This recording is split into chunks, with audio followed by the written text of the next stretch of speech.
Flawless ang performance na ipinakita ng pambato ng Pilipinas na si Chelsea Manalo sa preliminary competition ng Miss Universe. Talagang kabog at hataw si Chelsea para ibida ang kanyang Nat Cos swimsuit at evening gown. Samantala, kinumpirma naman ng Disney Studios Philippines na si Bel Mariano ang kakanta sa end credit ng animated movie na Moana 2. Ang balitang A to Z Showbiz, hatid ni Naomi Almojano.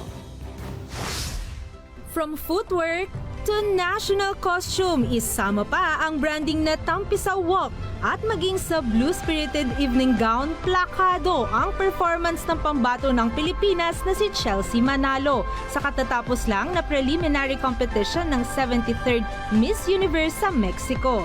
Elegant, classy at halatang aral ang bawat galaw na perfect para maging susunod na Miss Universe.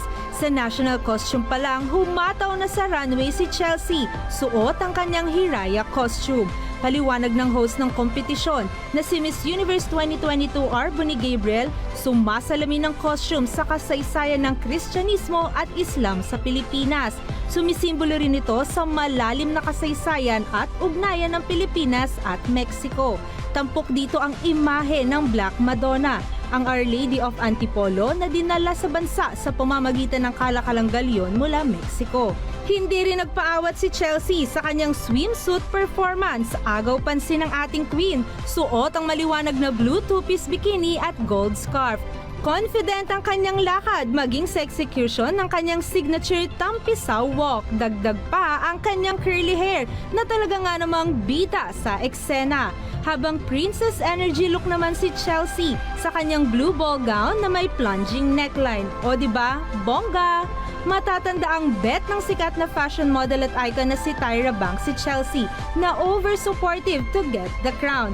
Laban Chelsea, atin ang corona. Samantala, kumpirmado nga inanunsyo ng Disney Studios Philippines na si Bel Mariano ang kumanta ng Anong Daratnan, isang special end credit song para sa Philippine release ng animated movie na Moana 2. Sa social media post, ibinahagi ng Disney Studios Philippines ang video ni Mariano na ipinromote ang kantang ilalabas sa susunod na linggo. Ipalalabas naman ang Moana 2 sa mga sinihan sa November 27. Para sa balitang A to Z Showbiz, Naomi Almojano.